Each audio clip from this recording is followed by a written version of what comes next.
nga pala sa inyong mga kalakad, for today's video ay gagawa tayo ng kulungan ng gagamba. So, pero bago yon, shoutout nga pala kay Torres Bilop sa ating kaibigan na nag-aalaga ng kalapate.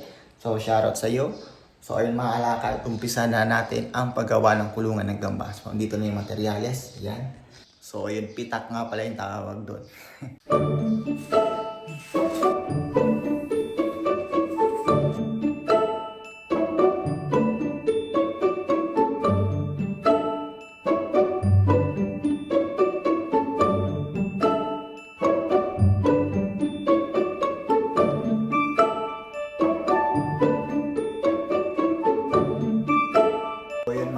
Ganito nakalaki yung ating pitak. Ayan. So, lalagyan pa natin ng cover dito.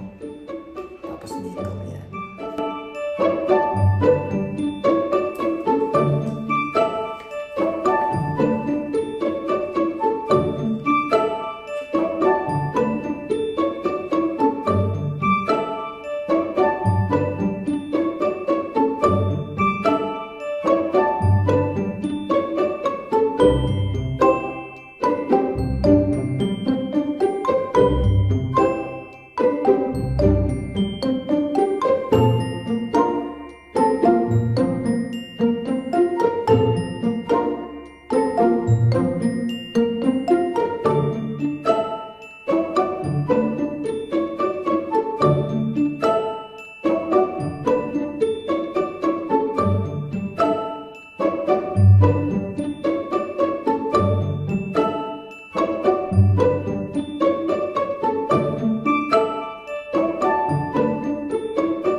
So yung mga makalakad, patapos na ang ating pitak. So ngayon ang gagawin natin is pipinturahan natin ito.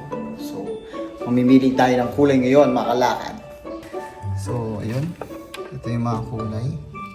White, brown, gray. Meron pa rito.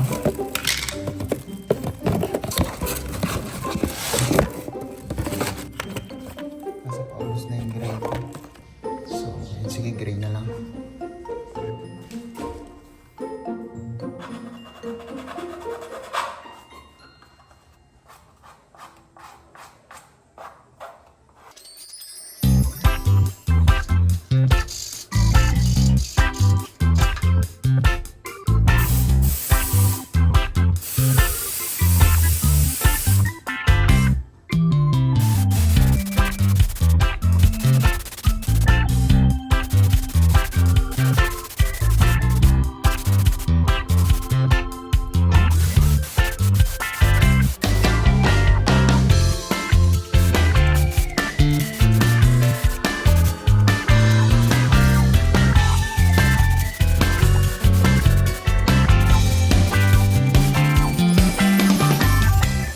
So yun na mga kalakad, tapos na yung ating pitak. So ayan, kakabit na natin yung kanyang takip at nilagyan ko na to ng screen. Ayan o, para talagang makahinga yung ating gagamba at hindi sila makakalabas no, basta basta.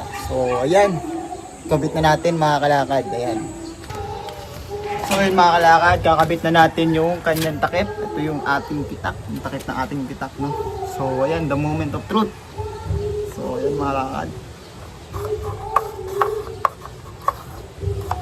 So ayan na mga kalakad, nagawa na natin yung pitak. So meron na tayong paglalagyan ng gagamba.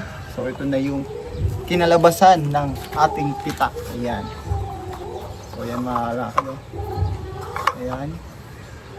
So dahil dyan, imo-montage natin yan.